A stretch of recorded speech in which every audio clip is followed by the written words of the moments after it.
तो देखिए बेटा, अब अपना अगला कॉन्सेप्ट जो है, अगला टॉपिक जो लास्ट टॉपिक जो हम लोग कहेंगे हमारे चैप्टर का, न्यूक्लियर एनर्जी। सब लोग इधर ध्यान दीजिए। न्यूक्लियर एनर्जी के अंदर दो सब टॉपिक आते हैं। एक आता है nuclear fission and nuclear fusion. हम लोग आज सिर्फ न्यूक्लियर फिशन ही देखेंगे, फ्यूजन का कॉन्सेप्ट पूरा का पूरा कल हम देखेंगे, कल देखेंगे।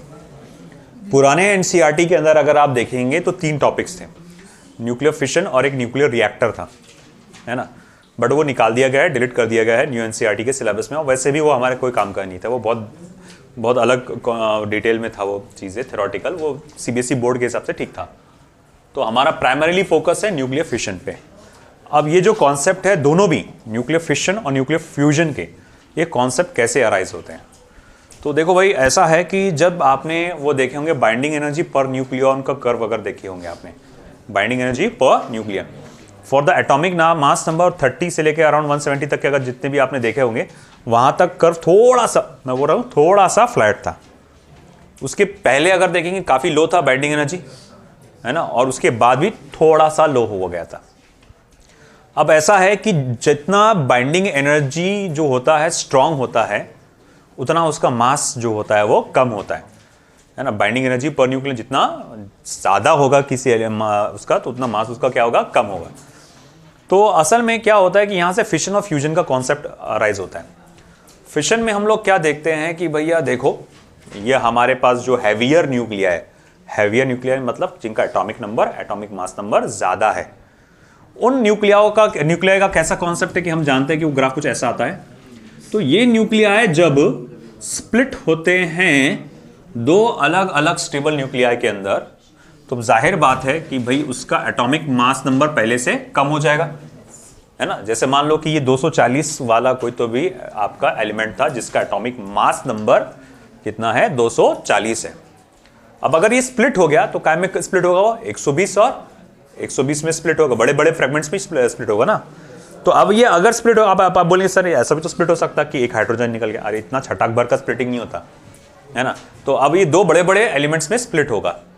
अब ये जब 240 वाला स्प्लिट होगा 120 और 120 में, तो ऑटोमेटिकली ग्राफ में उसकी पोजीशन यहां कहीं तो भी आएगी।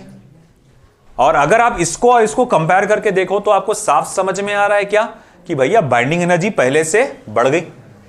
मैंने क्या बोला था, जितना ज्यादा बाइंडिंग एनर्जी उतना कम मास। तो भाई कंपैरेटिवली इसका मास क्या होगा, ज्यादा होगा, और ये भाई मास कैसा होगा, कम होगा। तो जब यहां के मास का सब्ट्रैक्शन आप इधर के मास के सब्ट्रैक्शन से करेंगे, E = mc², डेल्टा mc², जहां पर मास डिफेक्ट होता है, तो आपको पता चलेगा कि इस प्रोसेस में कितनी एनर्जी निकलेगी। ये तरह से जो एनर्जी रिलीज होती है, this is the energy release by nuclear fission, nuclear fission. अब इसी तरह से अगर मैं देखूंगा कि ठीक है भैया, यहां पर कुछ दो मेरे पास लाइट न्यूक्लिया है ना। अब ये दोनों लाइट न्यूक्लिया फ्यूज हो जाएंगे, मिक्स हो जाएंगे, तो जाहिर बात एक हैवियर न्यूक्लिया बन जाएंगे। तो वंस अगेन इनका मास, एटॉमिक मास नंबर बढ़ जाएगा, तो बाइंडिंग एनर्जी भी क्या हो जाएगा, बढ़ जाएगा। तो फिर से वही रूल लागू, पहले बाइंडिंग एनर्जी कम था तो यानी मास ज्यादा था, अब बाइंडिंग एनर्जी ज्यादा है तो मास कम है, तो मास डिफेक्ट निकालोगे, डिफरेंस इन मासेस, है ना। डिफरेंस इन मासेस से E = डेल्टा mc² से क्या निकालोगे, एनर्जी रिलीज निकालोगे। आई बात समझ में आपको। तो अब यहां पर हम लोग ने देखा कि भैया हाँ, ये समझ में आ रहा है कि अगर हैवियर न्यूक्लिया को ब्रेक करोगे तो भी एनर्जी रिलीज होगी, और जब लाइटर न्यूक्लिया को फ्यूज करोगे तो भी एनर्जी रिलीज होगी। आई बात समझ में। अब ऐसा है कि देखो, जो हमारा ट्रेडिशनल या कन्वेंशनल मेथड है एनर्जी जनरेट करने का, हम लोग ज्यादातर पुराने जमाने से कोयले से जनरेट करते आ रहे हैं, है ना। कोयले से हम लोग ने बहुत सारी चीजें चलाई, जैसे कि हम लोग ने कोयले से ट्रेन चलाए, गाड़ियां भी चली एक जमाने पे, है ना, बहुत पहले वाले शुरू में। इलेक्ट्रिसिटी जनरेट अभी भी हो रही है, अभी भी हो रही है ना। अब अगर देखा जाए तो 1 किलो जो कोयला है वो अराउंड 10⁻⁷ जूल ऑफ एनर्जी देता है, अराउंड है, एग्जैक्ट वैल्यू नहीं बता रहे, अराउंड 1 किलो का कोयला जो होता है, जब उसको जलाते हैं आप, तो उसमें जो एनर्जी रिलीज होती है, कौन सा कोयला, लकड़ी वाला कोयला नहीं, जो अपना ओरिजिनल होता है, खदान से निकाला जाता है ना। तो भाई ऐसा है, उससे 10⁻⁷ जूल ऑफ एनर्जी रिलीज होती है, ओके। और वहीं अगर हम लोग कहेंगे कि आपके एक न्यूक्लियर रिएक्शन से जो एनर्जी जनरेट होती है, 1 किलोग्राम ऑफ यूरेनियम से अगर मैं एनर्जी जनरेट करूंगा, it will be around 10⁻⁴ joules. अब उसका डबल बोल रहे तुम, गलत बोल रहे डबल, तुम डबल 2 टाइम्स ऑफ 10⁻⁷ करता तो डबल होता, ये 10⁻14 है, 7 जीरो बढ़ गए, डबल कहां से हो रहा?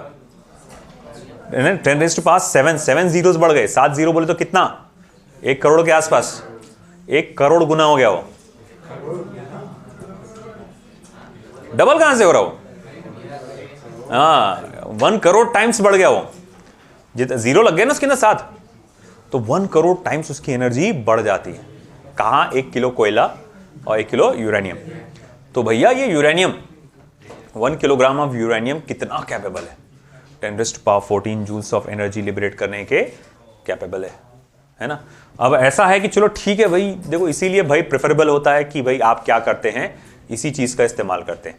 अरे यही चीज हो रहा है अपने सूरज में लगातार, इतनी वहां पर है ना, वहां पर फ्यूजन वाला कॉन्सेप्ट हो रहा है। तो वो तो यूरेनियम में फिशन वाला कॉन्सेप्ट बताया, मगर फ्यूजन का कॉन्सेप्ट हो रहा है, ये इससे भी डेंजर एनर्जी रिलीज होती है वहां। तो फ्यूजन में तो और भी ज्यादा एनर्जी रिलीज होती है। तो भैया फिशन में जो है न्यूक्लियर जो होता है, न्यूक्लियर ब्लास्ट होता है, जो आप देखते हैं, जो उसको वेपन की तरह इस्तेमाल किया जाता है, मगर उसको पीसफुली भी यूज कर सकते हैं आप रिएक्टर्स में यूज कर सकते हैं, जिससे एनर्जी जो है कंट्रोल्ड फॉर्म में आप उसको जनरेट कर सकते हैं, है ना। अब जैसा कि है इंडिया के पास कुछ न्यूक्लियर पावर स्टेशन है, इवन आपने सुना होगा न्यूक्लियर सबमरीन्स, ऐसा नाम सुना होगा, है ना, न्यूक्लियर सबमरीन, न्यूक्लियर शिप। अब उसके अंदर 2 मीनिंग होते हैं, एक तो ये है कि न्यूक्लियर वेपन लॉन्च करने के कैपेबल है, और एक ये भी होता है कि वो न्यूक्लियर एनर्जी पे चल रहा है। अब न्यूक्लियर एनर्जी पे जो चल रहा है, जैसा एक अगर कहा जाता है USSR Nimitz, if I am wrong, तो शायद वो विच है, if I am right, nuclear USSR मतलब यूएस शिप है वो, नेवी शिप निमिट्स करके, वो न्यूक्लियर पावर्ड शिप है। तो अब ये जो शिप होता है, जो एयरक्राफ्ट कैरियर होता है, एक्चुअली एयरक्राफ्ट कैरियर इतना बड़ा होता है, काफ़ी ज़्यादा बड़ा होता है भैया, चलता फिरता शहर रहता हो उसको बोलते हैं, है ना। 1000-1200 के आसपास उसके बाद क्रू होता है पूरा का पूरा, पायलट्स वायलट सब मिला के, है ना। अब तुम सोचो, हम लोग लगातार जो बोलते हैं कि इतने सारे लोगों का लगातार हर चीज़ जो मूवमेंट है ना, मिलिट्री के जो भी इक्विपमेंट्स का वो ऑपरेशन है, वो सारी चीज़ें वो कहते हैं कि यूएसएसआर निमिट्स का जो एक प्योर मतलब न्यूक्लियर फ्यूल कैपेसिटी है, न्यूक्लियर फ्यूल कैपेसिटी मतलब इतना भरना पड़ता कम से कम। जैसे डीजल की कैपेसिटी रहती कि मेरी कार में इतना इतना डीजल आएगा, बाइक में पेट्रोल की कैपेसिटी रहती मेरी बाइक में इतना इतना पेट्रोल आएगा, तो वैसी उनकी जो कैपेसिटी अगर उसको फुल लेवल तक भर दिया जाए, है ना, तो वो बोलते 25 साल तक नॉन स्टॉप चल सकता हो। 25 साल तक वो एयरक्राफ्ट कैरियर जो है नॉन स्टॉप चल रहा है भाई अभी भी, है ना। तो वो एक बार भर दो, भूल जाओ 25 साल तक, है ना। जो एनर्जी रिलीज होंगी उसकी, और भाई वो फटा तो तुम सोचो क्या हाल होगा। तो वहां पर कंट्रोल्ड चेन रिएक्शन की मदद से न्यूक्लियर रिएक्टर्स होते हैं। आगे जाके आप जैसा अगर इन केस जो इंजीनियरिंग करेंगे, अगर इन केस आगे जाके उसकी स्टडी होगी उनको, तो न्यूक्लियर रिएक्टर्स जो है 25 साल तक के नॉन स्टॉप एनर्जी दे रहा है। वही अब सोचो यहाँ पर मतलब ऐसा है, ये जो पाया जाता है, ये जो यूरेनियम ऐसा नहीं कि कहीं भी इजीली अवेलेबल है, सिर्फ कुछ जगहों पे स्पेशली पाया जाता है। जैसे कजाकिस्तान में उसका देखा गया, सोवियत यूनियन जो था पहले, सोवियत यूनियन मतलब रशिया पहले कई सारे कंट्रीज से मिलकर बना था, बहुत बड़ा था वो पहले। फिर उसमें वॉर्स हुए कुछ, सब लोग ने बोले कि नहीं हमको अलग चाहिए, हमको अलग चाहिए, तो कजाकिस्तान भी उसका हिस्सा, उज़्बेकिस्तान, कजाकिस्तान, अजरबैजान, वो सब उधर के हिस्से थे। तो कजाकिस्तान जो लोग वहाँ पर काफ़ी बड़ी क्वांटिटी में आई थिंक वहाँ पर पाया जाता है आपका यूरेनियम, मतलब वो, तो वहाँ से आपको लेना पड़ता है। ऑफकोर्स वहाँ पाया जाता है, मगर चलती वहाँ पर भी अमेरिका की चाय, है ना। अमेरिका के लगे लगाना पड़ता है भैया वहाँ पर जाके, और उनको बोलना पड़ता कजाकिस्तान वालों को, भैया यूरेनियम दे दो, हम इसको पीसफुल पर्पस के लिए इस्तेमाल करेंगे, हम लोग उसको सिर्फ इलेक्ट्रिसिटी जनरेट करने के लिए इस्तेमाल करेंगे, है ना। तो बड़े बड़े जो कंट्रीज है जाके बहुत मिन्नतें करते हैं कि भैया हमको दे दो। वो अलग बात है, वहाँ यहाँ लाए बाद वो चालू कर देते अपना काम, है ना। जो करना है वेपन बना लेंगे, वो कर लेंगे। मतलब मान लो कि फॉर एग्जाम्पल 10 किलो लेकर आए, तो 10 किलो में से चलो 8 या 9 किलो का वो बना देंगे पावर प्लांट में, 1 या 2 किलो इस्तेमाल कर देंगे वेपन में, वो 1-2 किलो भी काफ़ी हो जाता है, इतना सा भी अगर है ना वो काफ़ी हो जाता है। और उसको बहुत लीड बॉक्स में पूरा, ऐसा नहीं कि भाई थैली में डाल के लेके चले गए, है ना, उसको पूरा लीड बॉक्स में इसमें पूरा बहुत यूज ले जाना पड़ता है। तो खैर ये जो कहेंगे हम लोग वो ये बात, ये सारी चीज़ें जो हम लोग देख रहे हैं कि भैया ये इतना मतलब रेयरली अवेलेबल होता है, इसीलिए इजीली हर जगह अवेलेबल नहीं है, और उसको पूरा हैंडल करना भी आसान नहीं है ना। ऐसा नहीं कि भाई आप बस मन करे अपन ला के लगा दिया, बोले ऐसी बात है कि मैं आज ही जाता कजाकिस्तान, चुरा के लेकर आता, मेरे घर के रिएक्टर में लगा देता, है ना, 100 साल तक तो चली जाएगा, बोले मेरे घर की इलेक्ट्रिसिटी, बोले बिजली बिल भरने की ज़रूरत नहीं, है ना। अगर तुम कर सकते हो पॉसिबल भी है, मगर ऐसा रिएक्टर लगवाना, तुमने उसको हैंडल करना, ये सारी चीज़ें आती है उसके अंदर। खैर, तो हमने देखा कि ये बहुत ज़्यादा ट्रेमेंडस अमाउंट ऑफ एनर्जी है ना, 10 लाख से 1 करोड़ गुना उसमें एनर्जी निकलती है। अब उससे भी डेंजरस सोचो तुम, फ्यूजन में निकलती है ना। तो खैर हम लोग अभी जो फिलहाल देखने जा रहे हैं फिशन के बारे में। ऑफ कोर्स जो न्यूक्लियर फिशन है, this concept is related to the heavier nuclei. Nuclear fission जो है वो रिलेटेड है किस चीज से? हैवियर न्यूक्लियाई से। और फ्यूजन जो कॉन्सेप्ट है वो रिलेटेड है आपके आपके आपके लाइटर न्यूक्लियाई से। तो चलिए लेट्स गो फॉर इट।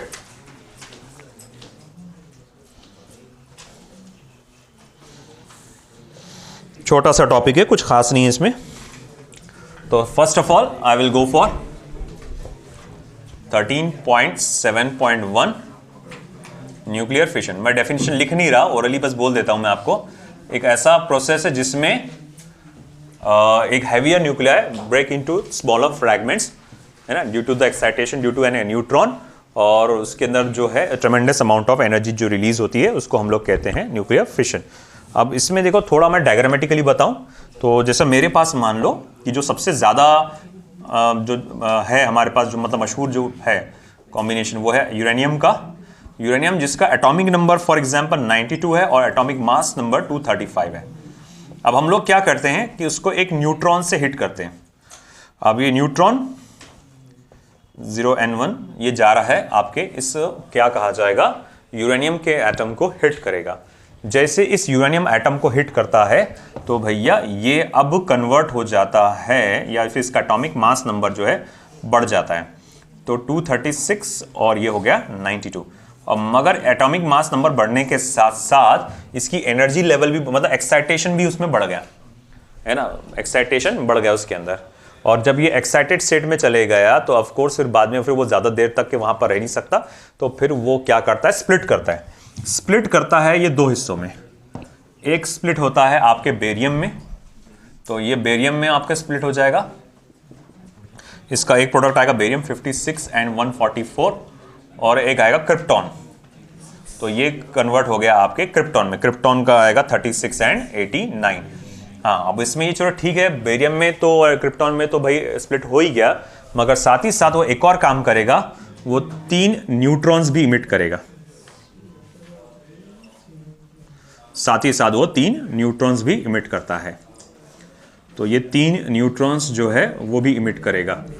तो 0n1 0n1 0n1 करके हमारे 3 न्यूट्रॉन्स स्प्लिट करेगा। तो देखो एक यूरेनियम में से कितने निकले? 3। अब ये 3 न्यूट्रॉन्स जाएंगे और आगे जाके वो 3 यूरेनियम एटम से न्यूक्लियाई से टकराएंगे, है ना। 3 यूरेनियम न्यूक्लियाई रहेंगे आगे वंस अगेन, तो ये उनसे टकराएंगे। फिर इसमें से तो बेरियम और क्रिप्टॉन में होगा स्प्लिटिंग, है ना। ये बेरियम में और ये क्रिप्टॉन में स्प्लिटिंग होगा। इसका भी बेरियम और क्रिप्टॉन में स्प्लिटिंग होगा, है ना। और इसका भी बेरियम और क्रिप्टॉन में स्प्लिटिंग होगा। और साथ ही साथ ये 3 न्यूट्रॉन्स में, साथ ही साथ 3 न्यूट्रॉन्स में, साथ ही साथ ये 3 न्यूट्रॉन्स में स्प्लिटिंग हो जाएगा। फिर ये देखो हर एक यूरेनियम ने क्या करा? 3 दिया। इसने भी कितना दिया? 3। इसके भी क्या? 3।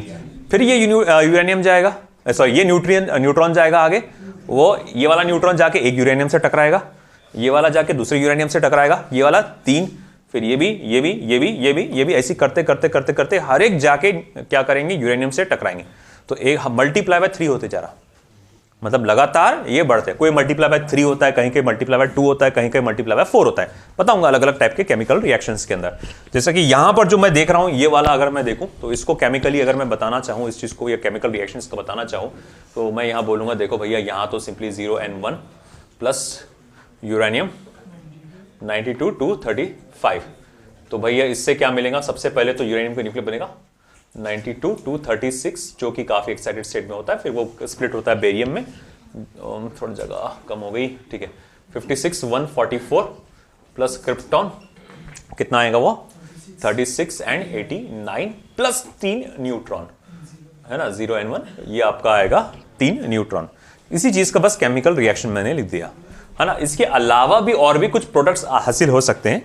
जैसे एक और उसमें पॉसिबिलिटी है, यहाँ पे एक और मैं बता सकता हूं आपको, 0n1 प्लस ये 235 वन सेकेंड, यू 92 236 और ये स्प्लिट हो जाएगा एंटीमनी Sb 51 और एटॉमिक मास नंबर 133। Nb किसका आता है, क्या बोले आपने, नाइबियम। तो और ये 4, देखो ये कितना खतरनाक, ये 4 गुना होते जाएगा, 4 न्यूट्रॉन ने देगा ना ये, तो वो फिर आगे ये 4 एक न्यूट्रॉन जाके यूरेनियम से टकराएगी, फिर वो 4 फिर 4 फिर 4 ऐसा करते करते करते चलते रहेगा। या फिर एक और जो एनसीईआरटी में दिया हुआ है हमको 92 235 U 92 236 एक्साइटेड स्टेट में पहुंचा, फिर जेनॉन और इसका है एट 54 और ये है आपका 140 प्लस SR क्या करेगा, स्ट्रॉन्शियम 38 94 प्लस 2 न्यूट्रॉन्स ईच। फिर इसके बाद तो देखो ये 3 हमारे को एनसीईआरटी में मेंशन रिएक्शंस है ना, एक्सप्लेन करने के लिए आया। अगर इसने बोला with the help of an example, तो कोई एक तीनों में से जो सबसे ज्यादा जो प्रचलित है वो ये है, सबसे ज्यादा मशहूर यही एग्जाम्पल चलता है, तो आप ये घिसे पिटे एग्जाम्पल को इस्तेमाल कर सकते हैं। तो देखो भैया, अब देखो यहां पर जो एनर्जी रिलीज होती है पर फिशन, एक फिशन में जो एनर्जी रिलीज होती है, एनर्जी रिलीज्ड, ध्यान देंगे बेटा, एनर्जी रिलीज्ड पर फिशन ये है जो of the order of 200 mega electron volt. Energy released पर fission is the order of 200 mega electron volt, 200 mega electron volt के बराबर की सिर्फ एक फिशन में।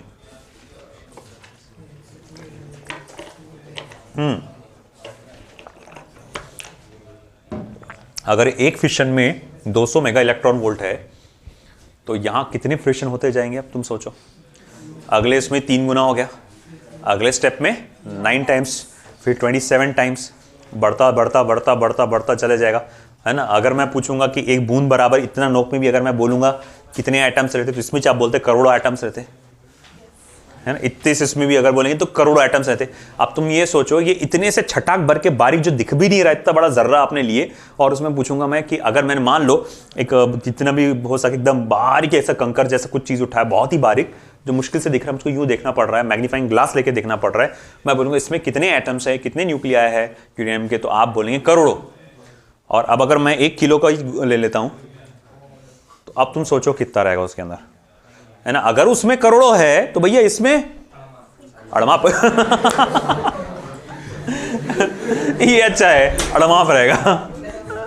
तो अब भैया मैं जस्ट इमेजिन, और दूसरी बात ये क्या हो रहा, जो पहले एनर्जी रिलीज हुई थी उससे हर उसमें क्या हुआ, 3 गुना ज्यादा होती जा रही, 3 गुना। जैसे अगर ये वाला देखोगे तो 3 गुना, यहां 4 टाइम्स, और यहां देखा जाए तो 2 टाइम, डबल की स्पीड से होते जा रही, है ना।